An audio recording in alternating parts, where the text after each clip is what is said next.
Peace, y'all. Welcome to today's mathematics with your girl Sunshine Monet L. Today is 9/4/8. You already know we're in that month of 9. This is the month of the divine womb. This is the month of harvesting and what you wish to give birth to. What are you giving life to? 9 is the energy of completion. This is also the house ruled by Jupiter energy, Sagittarian vibes of that wholeness and completion, and there being a sense of optimism coming from there. Also dealing with the sacral chakra and the nervous system is heavy during this month. So pay attention to your nervous system, especially for my September, my Mercurian rule babies out there. You guys, your nervous system is definitely key in your space as well.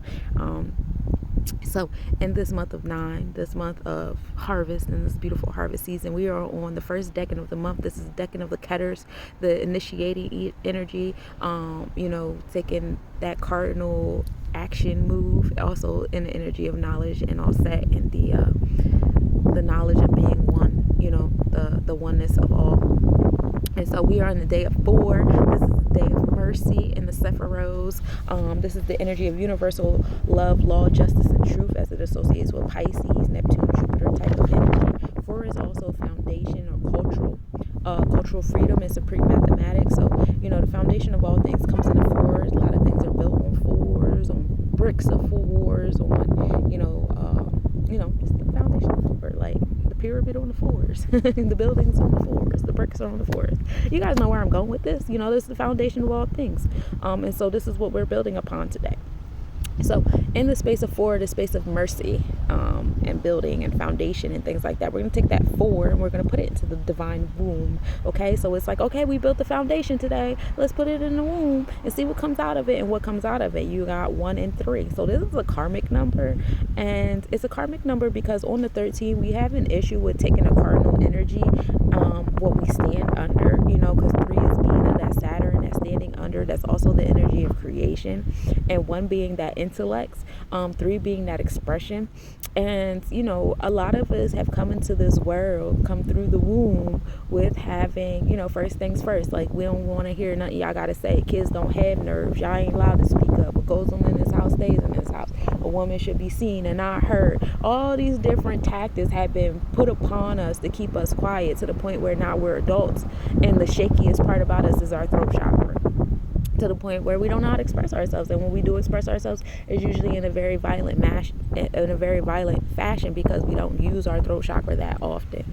You know what I'm saying? So when we learn to overcome that karmic number of learning how to express and create with our intellect, learning how to take that initiative, move with the things that we want to create and the things that we have a certain understanding under, because a lot of us know better, but we're very afraid to do better, right?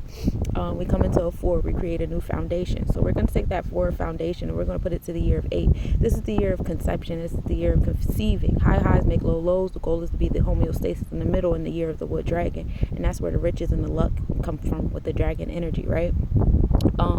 8 also deals with Sebek, which is the classifications of things, separation of things. Just make sure you don't stay in that energy.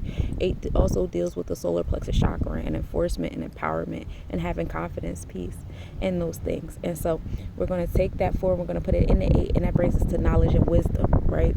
And so now we have this knowledge and wisdom, and it brings us overall to a sense of understanding. So today is a day of understanding. Today is a day of creation and your emotional self-expression. Today is the day of Bina, that's Saturn energy in the Sephiros.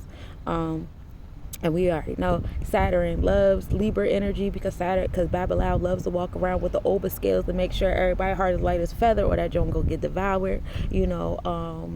This could be a debilitating space for Aries energy, that fired up energy, with that cardinal earth, could be a little wishy-washy. And we know Capricorns, this day is for y'all. So Capricorns, I think y'all got 2 days this week or something like that. Y'all had the 3rd in the beginning, but now y'all got this day in the end. But yeah, so this day is for y'all. Have a sense of understanding, have a sense of creation. Don't be afraid to speak on the things that you know in the spaces that you know it, because it will be tested today. Okay? So let's talk about what's astronomically happening, y'all. Today we start the day off with a 1% waxing crescent moon rising at 7:48 a.m. and setting at 8:08 p.m. Tropically speaking, we are in the Virgo energy. So Virgo energy loves my Venusian baby. So today could be a good day for you guys in the moon, my Venusian rule people, wherever you have Libra or Taurus in your chart. us still in sidereal Leo in the constellation of Virgo. So we're starting to line up our mindset and our actions with the self-organization. So the actions is going to start to show you how organized you have been. You know what I'm saying? So, pay attention to that. Sunrise at 6:30 a.m. and setting at 7:25 p.m. The evening visibility of the moon begins. The moon and Venus are in conjunction at 5:09 a.m. The moon is 1.5 degrees south. Minimal angle at 4:12 a.m. The moon is 1.4 degrees south southwest. Observe at 8:02 p.m. with a 4.7 degree west separation. So, the moon and Venus are in alignment. The moon is in Virgo energy, which is in favor of Venus. Venus is in Virgo energy, which is in favor of Venus. They can debilitate each other a little bit because Venus can want to be wanderlust while Virgo can be practical. But the goal is really like finding a sense of organization and management with your heart chakra and your by having a sense of prioritizing, organizing those priorities of what you want in your space, what you want to create in your space, what's in your heart. Because I know that we love a lot of different things, but the way physics rules is no two things can stay in the same place at the same time. So you might want to like change up the order of operations. Like PEMDAS exists for a reason. I'm teaching that in homeschooling right now. But it exists for a reason, because if you could multiply, add, and subtract all at the same time, everybody will always have different answers. You know what I'm saying? As you guys can see with the different trending math equations happening on the internet right now. So be mindful. And formal heart is opposite the sun at 11:57 p.m. and this is the best visibility of that star this year. So enjoy. And that's what I got for you today, my cosmic nobodies.